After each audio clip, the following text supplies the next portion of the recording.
World championship is here. क्या आपको अभी भी रिमाइंड कराने की जरूरत है? भारत बनाम पाकिस्तान, इससे बड़ा खेल नहीं हो सकता था। कोई भी नॉर्मल खेल चाहता है, लेकिन आखिरी गेंद पर इस तरह खत्म होना रोमांचकारी था। ऑस्ट्रेलिया बनाम न्यूजीलैंड एक तरफा मामला था, लेकिन इस मामले की छतें ढह गई, जमीनें हिल गई, आसमान फट गया, क्योंकि इमोशन हाई थे और हर जगह थे। हमें अपनी सांस वापस लेने की जरूरत है। यहाँ तक कि मेरी उंगलियों में अभी भी वह झुनझुनी सनसनी है।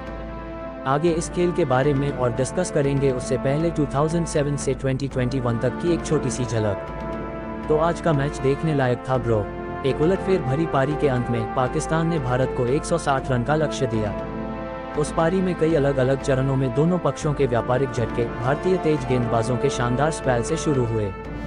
उनके पास नई गेंद थी और अर्शदीप ने बाबर और रिजवान दोनों को बहुत जल्दी आउट करने के लिए 2 बार प्रहार किया। पाकिस्तान ने इफ्तिखार और मसूद के माध्यम से वापस लड़ाई लड़ी। इफ्तिखार ने स्पिनरों को लिया, अपने अर्धशतक के रास्ते में अक्षर पटेल के ओवर में 3 छक्के मारे। उनकी साझेदारी ने एक बड़े अंत के लिए मंच तैयार किया, लेकिन भारत ने विकेटों के एक समूह के साथ फिर से कड़ी मेहनत की, जो मुख्य रूप से पाकिस्तान द्वारा गति को बहुत जल्दी मजबूर करने की कोशिश कर रहा था। आखिरकार शाहीन अफरीदी के डेथ पर कैमियो और मसूद के कुछ अच्छे स्ट्राइक ने उन्हें यहां प्रतिस्पर्धी स्कोर तक पहुंचा दिया। भारतीय टीम के खिलाड़ी कोहली पर कूद रहे थे, उसे उसके साथियों ने बाहों में ले लिया और रोहित शर्मा ने उन्हें गोद में उठाकर बच्चे की तरह घुमाया। इतना दबाव होने पर क्या यह टी20 की सर्वश्रेष्ठ पारी है? यह लेजेंड्स का स्टफ है।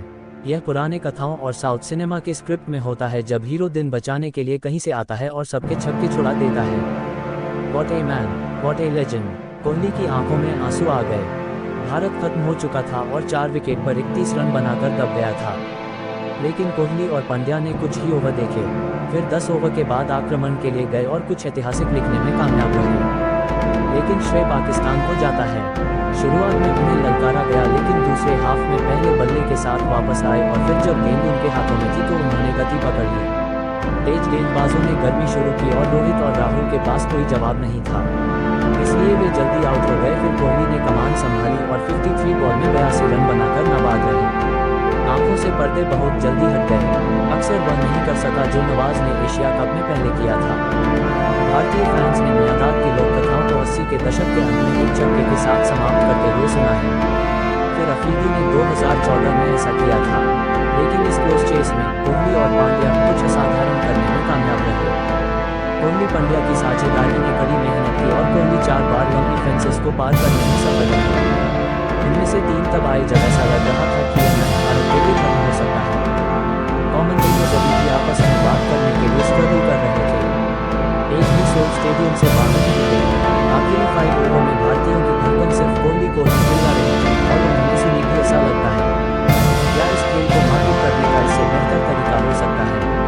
क्रिकेट फैंस के एक बड़े सेक्शन ने कोहली को छोड़ दिया था, लेकिन वह एशिया कप के दौरान नए जोश के साथ वापस आए और आज का दमदार फॉर्म की तुलना में ये एक छोटा रिमाइंडर है सभी के लिए कि फॉर्म भले ही टेम्पररी हो, लेकिन क्लास हमेशा परमानेंट होगा। बात करें भारतीय कप्तान रोहित शर्मा की, तो उनका कहना था कि मैं ड्रेसिंग रूम में था, मेरे पास कोई शब्द नहीं बचे हैं। आपको इस तरह के खेल में कुछ इस तरह की उम्मीद करनी होगी। हम यथासंभव लंबे समय तक खेल में बने रहना चाहते थे। वह महत्वपूर्ण साझेदारी हमारे लिए खेल बदलने वाला मोमेंट था। पिच में कुछ था, अच्छा कैरी था, कुछ स्विंग और सीम।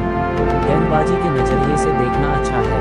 उसके बाद इफ्तिखार और मसूद की अच्छी साझेदारी हुई। उन्होंने अंत में भी अच्छी बल्लेबाजी की, लेकिन हम जानते थे कि इसका पीछा करने के लिए हमें अपनी प्रॉपर माइंडसेट से बल्लेबाजी करनी होगी। वे 2 खिलाड़ी कोहली और पंड्या अनुभवी हैं। शांत रहना और खेल को गहराई तक ले जाना बहुत महत्वपूर्ण था। हमारे आत्मविश्वास के लिए अच्छा है।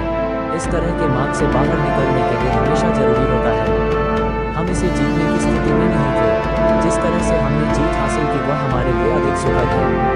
विराट ने जिस तरह से बल्लेबाजी की उसके लिए उन्हें सैल्यूट है। उन्होंने भारत के लिए सबसे अच्छी पारी खेली। मैं सभी को धन्यवाद देना चाहता हूँ। यह देखना अद्भुत है। हम जहाँ भी जाते हैं हमारे लिए उनका समर्थन बहुत महत्वपूर्ण है। अब बात करते हैं पाकिस्तान टीम के कप्तान बाबर आजम से, तो उनका कहना था कि हमारी गेंदबाजों ने वास्तव में अच्छी गेंदबाजी की। सारा श्रेय कोहली और पंड्या को जाता है। नई गेंद से यह आसान नहीं था। हमने 10 ओवर के बाद पार्टनरशिप की। हमारे पास मौका था, हमने अपनी योजनाओं पर टिके रहने की कोशिश की, लेकिन इसका श्रेय विराट कोहली को जाता है। बीच में हमने तय किया कि हमें एक विकेट चाहिए और स्पिनर को वापस पकड़ना। बहुत सारी पॉजिटिविटी थी। इफ्तिखार जिस तरह खेले और शान जिस तरह खेले, हमें लगा कि हम जीत जाएंगे, लेकिन ये मैच है और इसमें कभी भी कुछ भी हो सकता है। अब हमारे आज के man of the match Virat Kohli की बात करें तो उनका कहना था कि यह एक असली माहौल है, मेरे पास कोई शब्द नहीं है, पता नहीं कैसे हुआ। वास्तव में मेरे पास कहने को कोई शब्द नहीं है। हार्दिक को विश्वास था कि अगर हम अंत तक बने रहे तो हम यह कर सकते हैं। जब शाहीन ने पवेलियन की ओर से गेंदबाजी की तभी हमने उसे नीचे उतारने का फैसला किया। हारिस उनके प्राइम गेंदबाज हैं और मैंने जो 2 छक्के लगाए, कैलकुलेशन सरल था। नवाज के पास गेंदबाजी करने के लिए एक ओवर था, इसलिए अगर मैं हारिस को नीचे ले जा सकता तो वे घबरा जाते। 28 से 8 तक या 16 से 6 तक कम हो गया। मैंने अपनी इंस्टिंक्ट्स पर टिके रहने की कोशिश की। पहला हाथ धीमी गेंद एक ओवर लॉन्ग ऑन के पीछे था। यहाँ खड़े होकर मुझे ऐसा लग रहा है कि यह होना ही था। आज तक मोहाली ऑस्ट्रेलिया के खिलाफ मेरी सर्वश्रेष्ठ पारी थी। आज मैं इसे एक ऊंचा गिनूंगा। हार्दिक मुझे फोर्स करता रहा। भीड़ फेनोमेनल थी। आप लोग मेरा सपोर्ट करते रहे और मैं आपके सपोर्ट के लिए आभारी हूँ। मिलते हैं अगली वीडियो में फुल हाइलाइट्स के साथ। अगर आपको हमारे वीडियोस अच्छे लग रहे हैं तो प्लीज़ सब्सक्राइब करना